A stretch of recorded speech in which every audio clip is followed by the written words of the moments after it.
C'est le corbeau et le lapin. Un corbeau sur un arbre était perché à ne rien faire toute la journée. Un lapin, voyant ainsi ce drôle de coco, l'interpelle et lui demande illico: moi aussi, comme toi, puis-je m'asseoir et ne rien faire du matin jusqu'au soir? Le corbeau lui répond de sa branche: bien sûr, mon ami à la queue blanche, je ne vois pas ce qui peut t'empêcher de te reposer ainsi toute la journée.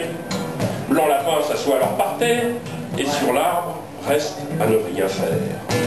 Tant et si bien qu'un renard affamé, le voyant somnolé ainsi affalé, s'approche du rongeur en silence et d'une bouchée en fait sa pitance.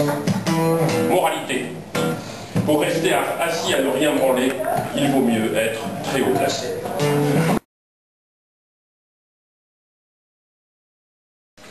Comme une évidence que l'on nous voudrait concevoir, attendre une goutte de soleil traverse la bruine encartée de son.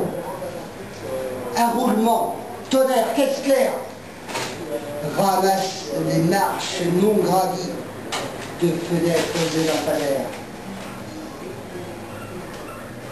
Sous les façades jaunies du temps dansent les électrons, indécelables traces d'éternité.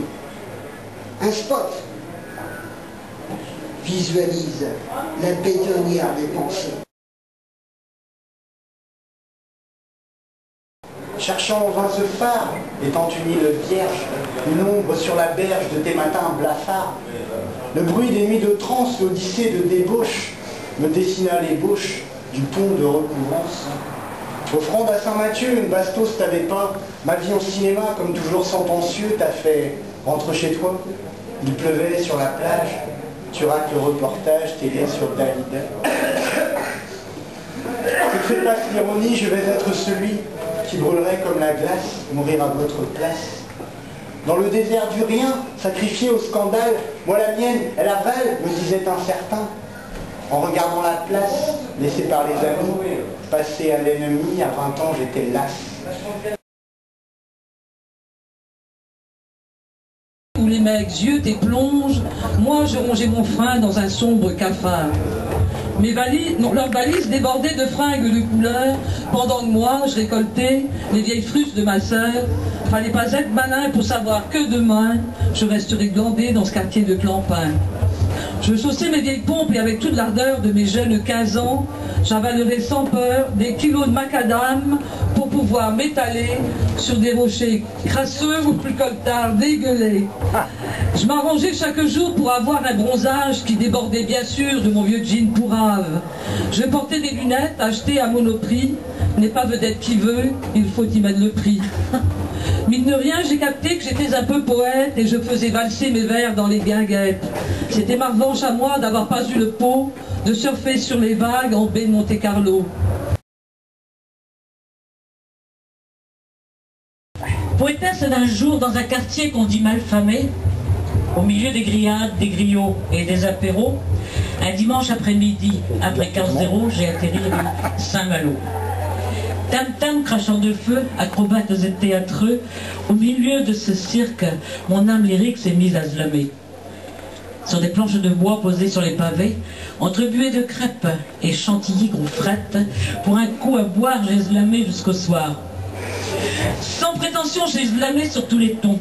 J'avais des choses à dire à ce public décalé. Du noir au blanc, en passant par le café au lait, ils ont tous applaudi, et les chiens aussi. Ce jour-là, c'était la fête de la rue, le soleil s'était déplacé, et la fête de la rue est devenue la rue en fête. C'était un dimanche rue Saint-Malo, comme public les badauds, qui découvraient qu'à Brest, il n'y a pas que la passerelle Roro. Se gaucher à la recherche de sa destinée et de celle de ses amis. L'amitié, c'est de l'amour partagé. L'amitié, c'est aussi intense qu'un saut élastique, c'est magique. L'amitié, c'est plusieurs personnalités réunies pour créer un couvret de respect et de la liberté. L'amitié, quand elle part, c'est comme un bateau en perdition, ensemble en dépression. L'amitié, quand on la perd, on désespère. L'amitié, c'est comme une chanson qui décrit les joies éphémères de vos instants passés. L'amitié est rythmée par le flux et le reflux des rencontres éphémères faites sur les fils.